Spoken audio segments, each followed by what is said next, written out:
Welcome back, guys, to another race. Welcome back, guys, to another race. And this is part number 18 today of our F1 24 career mode in our rookie debut season in Formula 1. This one for the Singapore Grand Prix. But if you guys did miss the previous episode at Azerbaijan, then be sure to go check that one out before you see this one. But it was, it's painful to watch back the highlights, to be honest, because we were doing so well after having a monumental crash in qualifying and controversially taking out one of our rivals, or Lando's rival rather, in the championship. We recovered so well. We were leading the race, even under a safety car. Victory looked guaranteed, and then the engine blew up. Absolutely unbelievable. An engine failure from the race lead is pretty much the worst scenario possible of getting an engine failure. The only silver lining is we gained 320 R&D points because of that failure. And I guess you could say, later on in that race, whilst we were leading the way, Verstappen had that lock up, and Lando was able to get ahead of him after, for so long in that race, it looked like he might be stuck in traffic behind. So he gained a small, tiny amount, 7th place to 8th place isn't a huge difference in points, but for us it's annoying because obviously we're not in the driver's fight, but I do want to contribute to McLaren, I do want to contribute to the team championship, and we are still very much in the fight with Red Bull, so a DNF like that is, it's a tough one to take. It's a load of points we're going to miss out on, and that's the MGUK that is now gone. So, quite strangely, also column 3 there. It's the same as our ICE that failed. Don't know if there's any funny business going on with column 3 of the allocation, but I saw a few of you commenting below about the durability upgrades. We've got plenty, because of course I joked about Lando's purchasing so many of them. We've got so many, and on the MGK and the internal combustion engine, we've actually maxed out durability upgrades. Like, I physically can't buy anymore because I don't have the recognition level for it. We haven't locked it, in that regard. So we actually have maxed out what we can do on reliability. It is just something we have to suck up, basically. If it happens in Formula 1, it's a very cruel sport, and it was the cruelest last episode. But we move on from that, and we've got a nice juicy 900 R&D points to spend looking around, assessing what I want to do. There's an upgrade to repurchase on the weight redistribution, but I'm going to go ahead and purchase the weight reduction as well, because we actually have slipped down a little bit in the chassis table. It's very tight, but technically we're in the mid-pack now for the chassis performance. At one point we used to be massively clear in that department, so felt like that was definitely the area we need to focus on. Going now through our specialists, and oh, would you look at that? Would you look at that? So Miguel has inspired Zoe to also turn up in a McLaren top. Technically, you're all contractors, but I'm going to let it slide, because the last time I said something about it, Miguel disappeared for a few episodes, and I think he took it personally, so we're gonna let it slide. You know what? We need team morale. After a DNF like we had, we need camaraderie with all our team members here, and and to that effect, I don't even care. Miguel, you know what? I think everyone should turn up as full kit wankers. We need to be that team, okay? At this moment in time, after an engine failure, that's what we have to be. And we need to be united even more so, because going into the race weekend, we get an email from Mark about next year's regulation change. So this team needs to be firing on all cylinders. We're trying to catch Red Bull, we're still trying to fight them, and now we've got to keep one eye on next year's regulations, because the aero might get reset into next season. So that's going to be quite a big one. We've done so many upgrades on the downforce, drag reduction now as well. So definitely, I feel like, we've just spent 900 R&D, basically. Maybe, yes, we do want to keep up pace with everyone, but we also do need to keep an eye on next year. Especially for me as an individual, as a driver, I'm not in the title fight. Next season, I might be. I hopefully will hope to be. So we need to make sure that we save R&D for that reset. So I think from now on, I don't think I'll be purchasing any upgrades. Of course, Lando's AI could well go and purchase even more, but that's up to him. I won't be spending any more R&D, and going into this episode with the upgrades we have made, we are edging just a bit ahead of Red Bull. And Ferrari, with the upgrades they made last episode, now, they maybe got gifted the win, of course, but they did look quick. Leclerc was up there, and they're probably as close as they've ever have been to Red Bull this season as they push away a little bit from Mercedes. And then look at that midfield or second-tier pack of Visa Cash App RB, Haas, Alpine, Williams, Kick Sauber. You basically can't separate them. Massively close there, but then there's that gulf where there's that no man's land where Aston Martin is. So it should make for an interesting kind of two-tier race, I guess, as we head into qualifying for the Singapore Grand Prix. As night falls in Singapore, the track starts to warm up, and it'll be red hot by the time we find out who's on pole for tomorrow's race. Time to set the grid then. Welcome along to qualifying here in Singapore. Quite excited by this one because this is actually only the second F1 game that's had the new Singapore layout, of course, because in F1 23 we had to wait for a post-launch update to get the new layout here where it pretty much flattens out most of the last sector. Now, to be fair, on the previous F1 game, I wasn't very quick around this layout of Singapore, but this McLaren on F1 24, we have really turned it into a machine and a half, and, you know, we should have won last episode, so now I've got the grit between my teeth to try and make up for it, and we're going to start off in the best way possible, laying down a marker of a 1-2 in Q1. Verstappen a little bit down the order, but I'm sure people will be speeding up, but the car is feeling good. We've compromised well. We've got quite a high front wing, but quite a low rear wing in comparison to make sure we're not losing too much on the straight. And to be honest, with the handling model, Singapore, try it for yourselves if you haven't already. A lot of fun. Like, a lot of these corners now feel so grippy, and you're so planted, and you can really play around with the car and basically dance it around these streets of Singapore as we go, 0.019. It rounds up to 0.020 in the results splash screen to Max Verstappen. It's incredibly close between ourselves and the Dutchman. So I think it's going to be game on as we go into the final part of qualifying, the top 10 shootout. It's all to play for. Leclerc's up there as well, Lando and myself, and of course Verstappen. So this could be 4 different people vying for pole position as we make a slight error there. We actually do really well to hold that rear end snap and drift it through in the heart of sector 2, but that's not going to do us any favours in terms of the lap time. We're still actually right up there, P2 0.085 behind Leclerc. We're now into our second flying lap. Lando's gone quicker, so he's on provisional pole. We've not made the same mistake, and we've gained nearly 0.4 of a second as the checkered flag flies with the last car on the track. We lose a bit of time through the final sector. It's going to be down to about just under 0.3 of a second. What is it going to be? Will it be good enough for at least the front row? Yes, it will, but it won't be pole position. That will go to our more senior teammate, Lando Norris, but it's a McLaren front row lockout, and Red Bull only as high as P5. Incredible stuff for us in the Constructors, great for Lando in the Drivers' Championship. Leclerc and Russell turning up at the right moment for us to push down Red Bull to 5th and 6th, the third row only. Very surprised because Verstappen was looking so quick in Q2, but obviously Q3, that's where it all matters. Nothing else does before it, and we've done the job. Front row lockout for tomorrow's race. This could really make up for Baku. Let's go to the grid.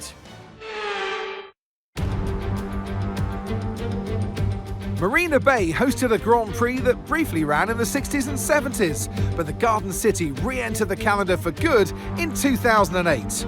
We missed it for a couple of years, but it was great to come back to the Singapore Grand Prix. Things have changed slightly around the Marina Bay circuit. 4 corners have been taken out, the lap length reduced to just over 3 miles. That might be a welcome relief to the drivers, might be even more of a relief for their brakes.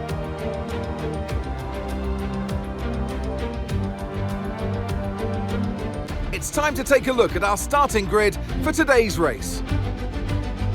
Lando Norris will lead us away from pole position, and a McLaren alongside. Moving on to the rest of the grid, we have Leclerc, Russell, Verstappen, Perez, Hamilton, Sainz, Fernando Alonso, Albon, Tsunoda, Stroll, Ocon, Ricciardo, Magnussen, Bottas, Gasly, Sargent, Hulkenberg and Zhou Guanyu. And now it's time to head down to the track. And alongside me for the first time this season here in the commentary box, Naomi Schiff. Hello, Gnomes. We've heard all the rumours this week about this driver, and in the words of Joe Strummer, should I stay or should I go? And it seems, according to the rumours, they're staying. Now, Ant, you know us. Professionals as we are, we don't listen to rumours all the time, just some of the time. And in the case of this driver, I think we were right to listen to those rumours because they were true. I know what we've got to do before the start of today's race, but what about our driver? What do the final hours look like for them? Well, every driver certainly has their own way of preparing themselves before a race. But I can tell you that pre-race rituals are a real thing. When I was in go-karting, I used to touch every wheel in a specific sequence before I got into the kart.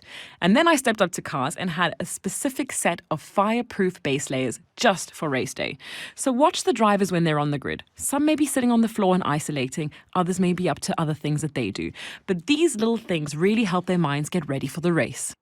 Well, we set off on the formation lap with spirits very high indeed, but this is going to be no easy feat. The Singapore Grand Prix, the longest race on the F1 calendar. The heat is unbearable, and maybe, since the patch, this might be the first race where tyre temperatures are an issue, and to that effect, I've chosen to go on the hard compound of tyre at the start of this race. Verstappen has chosen the same, Lando and the rest of them on medium, so I also did it to cover off Verstappen, to be honest, not just the tyre wear, but that was a big thinking. I reckon, like we've done before, if we can, just hang on enough on the hards, at some point the mediums will wear out, we'll be on the better race tyre, and then we could actually maybe even try and pit earlier onto the mediums, lower fuel, go longer on that stint, and try and get that undercut pace going. But also the secondary point is just covering off Verstappen, because yes, we're on the front row. I'm going to try my best here on the start and go for that race win from second place. You gotta.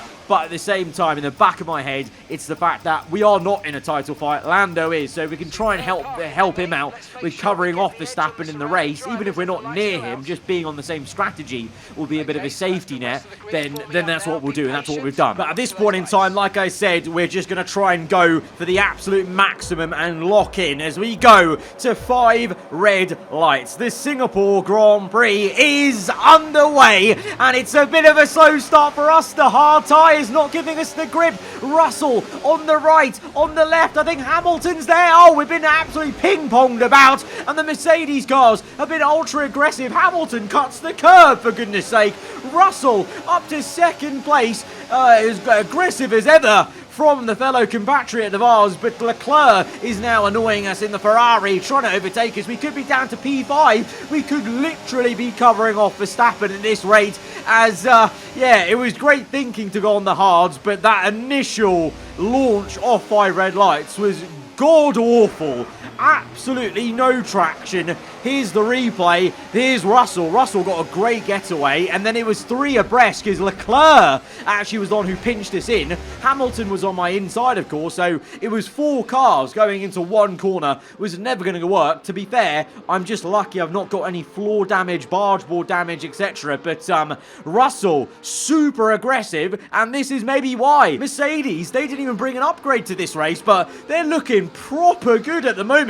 Lap 4, and Russell is on the back of Lando, and he pulls out to the left-hand side. He's down the inside. He's into the lead, maybe. Lando defends. They're going to be neck and neck. Meanwhile, Hamilton now catch him napping. We go down the inside, roll the car through, and he's none the wiser. We're up to P3. That fight right there actually brought us back a little bit because it was a bit ropey after lap 1, but we just got our head down, and thankfully from lap 1 to lap 4, because Russell and Lando were so close together, it's that usual bit of dirty air, the train forming, and allowed us to close up on Hamilton. But now, could we do the same to Russell? Yellow flags behind. There's a pile-up I can see on the minimap. Safety car, red flag. Oh no. Oh dear, that's going to screw me over and Verstappen as well. This is why there's a red flag though. There's a car side on before the bridge, so that's fair enough. This is the full replay. Oh, of course it's Lance Stroll, but Stroll spun it and okay, yeah, there's an absolute F1 centipede before the bridge. I can very much see why there has been a red flag. Monumental pile-up, but monumentally bad for me and Verstappen and Perez, I think, as well, because I think both Red Bulls went on the hard compound, so I've really covered off both our opposition. But yeah, this is basically what happened to our rivals at Monaco. It's now happened to me. An early red flag, not on lap 1, but still early enough where, look at the strategy. This is screwed me over because I have to change compound. There's maybe a forecast for rain right at the end of the race, but if it doesn't come, I have to change compound. So I have to go on to mediums, and mediums won't go to the end. It's a forecasted, well, 1 stop from here, but effectively, overall, since lap 1, it will be a 2 stop because we've already been on a set of hards and we'll have to do another pit stop, whereas others will go on to hards now from their mediums and go to the end. Maybe this is the F1 gods balancing it out because, of course, we got lucky with this situation in the opposite way, and that led to our very first win in our Formula 1 career at the Monaco Grand Prix. So maybe this is the balance of that. Now I'm the one on the back foot. We're on mediums. Everyone else around us will be on hards, apart from the 2 Red Bulls as well. We're going to have to blitz it. That's the only way I can see this working, is absolutely gun for it, and then either then try and take that medium to the end and hope the gap we've built will be good enough, or we're going to have to make that extra stop and then blitz it again and just see where we recover to. Either way, we can't complain too much, and we'll just have to get on with it as we go to 5 red lights for the second time tonight for the Singapore Grand Prix. Lights out, and we're underway. It's a slow one for the others on hards, and we've had an electric start. No wonder I got swamped on lap 1, and we're through into P1. It's the double overtake on Lando and Lewis Hamilton with P1. It's a 1-2 for the team, but it doesn't matter. I now have a job to do. I need to get my head down and absolutely go for it. Drive like an absolute stabbed rat. Meanwhile, Leclerc has a little look at Hamilton, potentially his future Ferrari teammate in this career mode. Just like in real life, we'll have to see how that progresses, but they're very close together at the moment. And meanwhile, Verstappen down in P8 on mediums. Perez on mediums in P6. So actually Verstappen then, that must mean he lost positions right before the red flag, because I swear he wasn't in P8 before. I think he was like P5. At least that's where he started the entire race on. So Verstappen's lost ground in this race, which is very good news for the man in second place. But for us, we're setting purples after purples after purples, because that's what we have to do. On to lap 8. And to be fair to us, we are absolutely flying. It's a purple in the first sector, purple the second, green last sector, which is a little bit annoying, but it's the fastest lap of the Grand Prix, and we are 3.5 seconds now ahead of Lando. By the time we get to lap 15, 7 laps later, and we are 7.4 seconds ahead of Lando. They're all stuck together in a train, and we have been pushing so hard. But the problem is now, though, our tyres are starting to wear. The maximum I've pulled out is 7.5. We've actually lost a bit of time, since the previous lap. And I need to now think about, am I going to try and take these mediums all the way to the end and hope that 7-second gap is enough? Or am I going for that pit stop and hoping that I have even more pace with a lighter car to catch back up? Very, very tricky choice. And later that lap, on lap 16, there's an engine failure for a Haas. Magnussen tumbling down the order. His Haas up in smokes. I know the feeling, my man. I know the feeling. And he's out of the Grand Prix. At this point, I was praying there was a safety car. Just like, remember Zandvoort, where there was so many times where I thought there was going to be a safety car, and there wasn't. I don't know what it is. So sometimes the safety car comes out really easily on this game, I found, compared to last game. But then other times, it's actually really frugal. Like, it just never comes out when I feel like it should.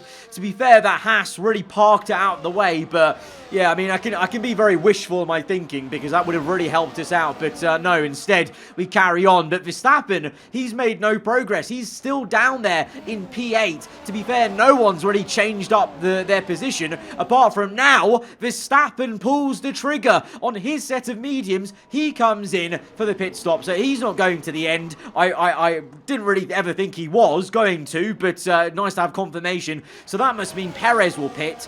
And unfortunately, surely that means I'm going to have to pit, because now the gap is coming down to only 7 seconds. It might dip back down to the 6 point somethings, and that's going to be a little bit worrying for me, just knowing that as we go on, that gap will close and close, and then Lando, others will be in a better situation. So Verstappen comes out so low in the order, but we're going to have to make the pit stop. The tyres won't last. Lap 18 was our scheduled pit stop lap, so we'll just come in on this lap, bite the bullet, and then go on to another set of medium tyres and just, oh my, yes!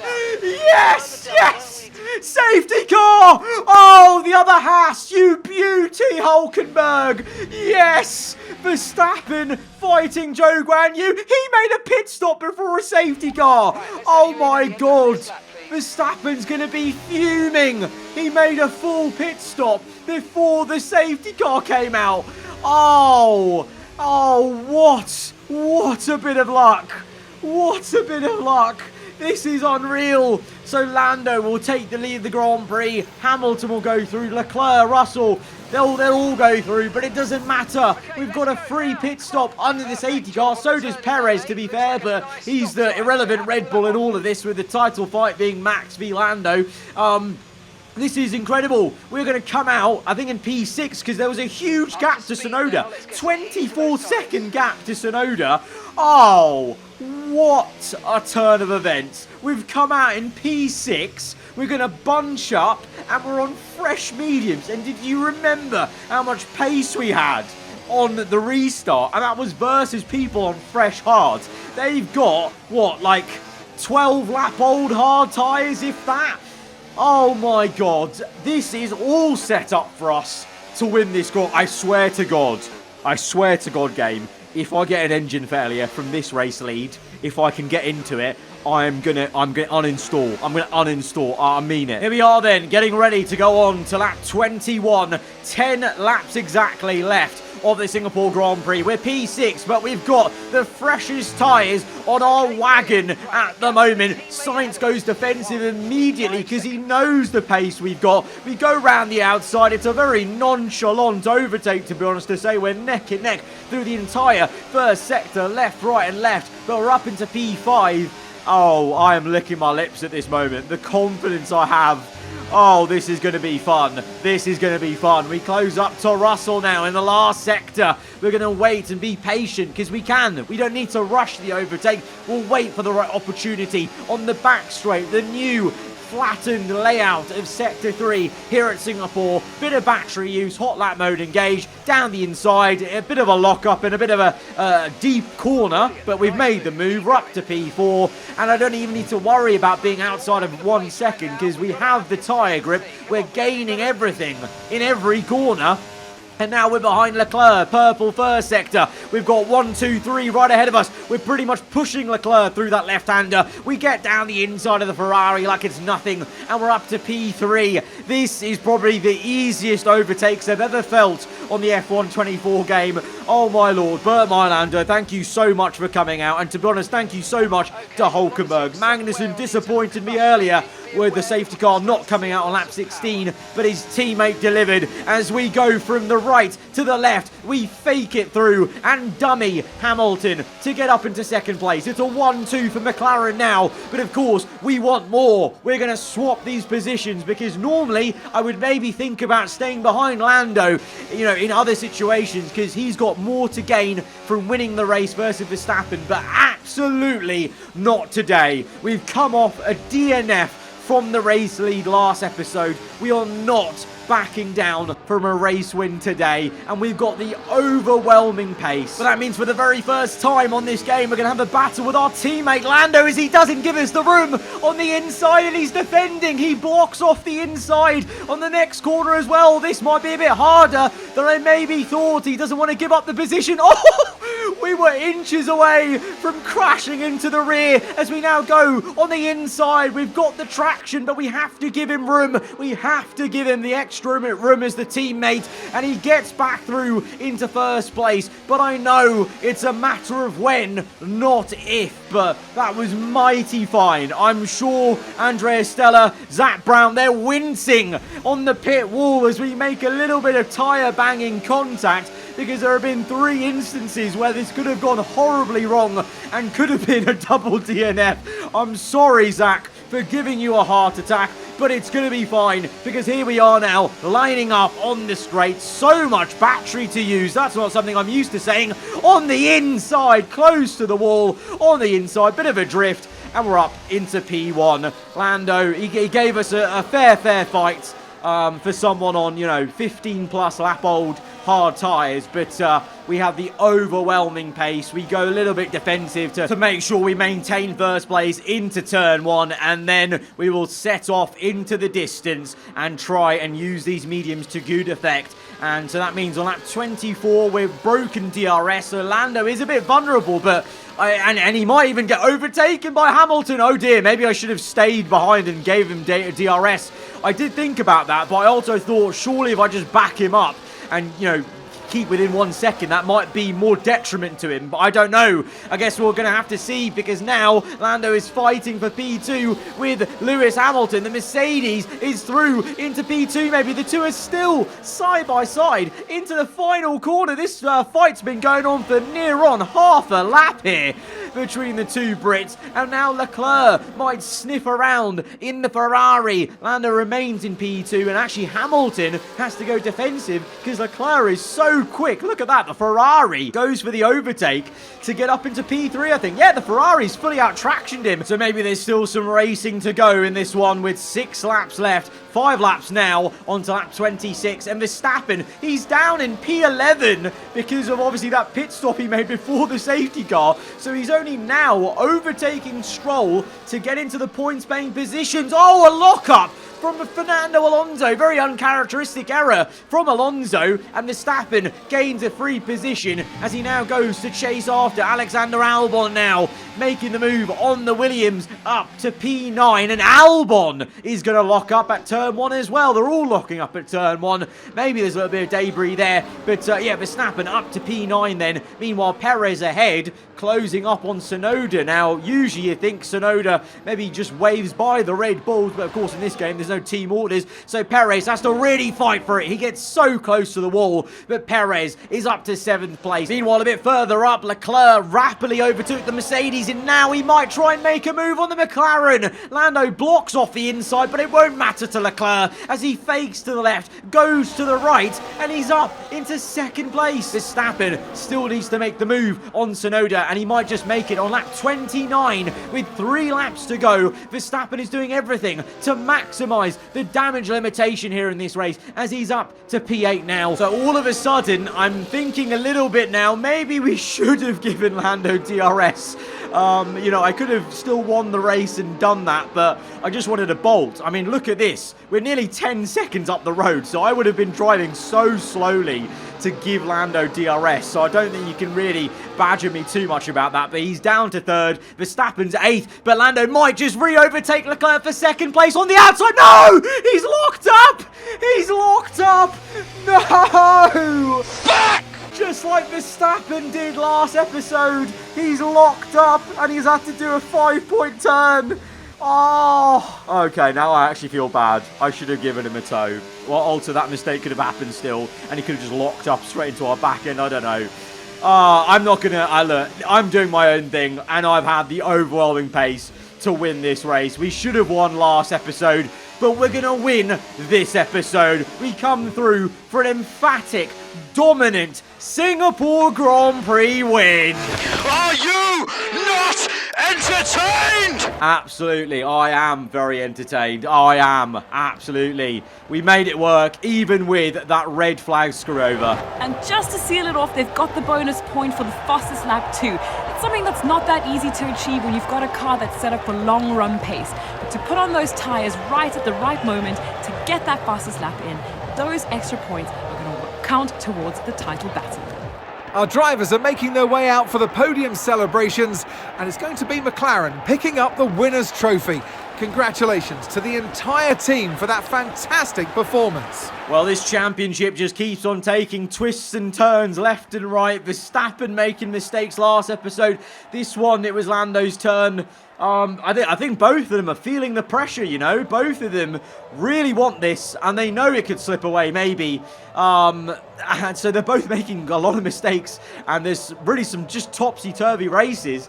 For us, it was a calmer day. We just did the maximum, won the race, and we can't really ask for much more. We gain a load of experience, racecraft, awareness, pace, and focus, and thankfully, pace is now fixed in the latest patch that they brought out earlier in the week. So not only is the wet tyre situation fixed, but the pace is fixed as well. So that's quite good. So we're well on the way, halfway to 81 overall. So we're very much matching what Piastri did on the F1 game in his rookie debut. You know, he debuted at what, 75 rating, and by the end of the season was upgraded to like 82, wasn't it, or 81. So we're on track for that, which is what I wanted to do at the start of the series. That's really good. We're up to 42% recognition. So for the first time, I have unlocked 2 simultaneous upgrades. That's pretty damn good. That'll come in handy next season. Of course, this season, we're now saving R&D for the regulation change that will be coming at some point and confirmed. But guys, if you have enjoyed that, the win at Singapore, then be sure to hit the like button. Let me know what you thought in the comments below. If you're around here, then do get subscribed for weekly Formula 1 content. I'll see you guys next time. Goodbye.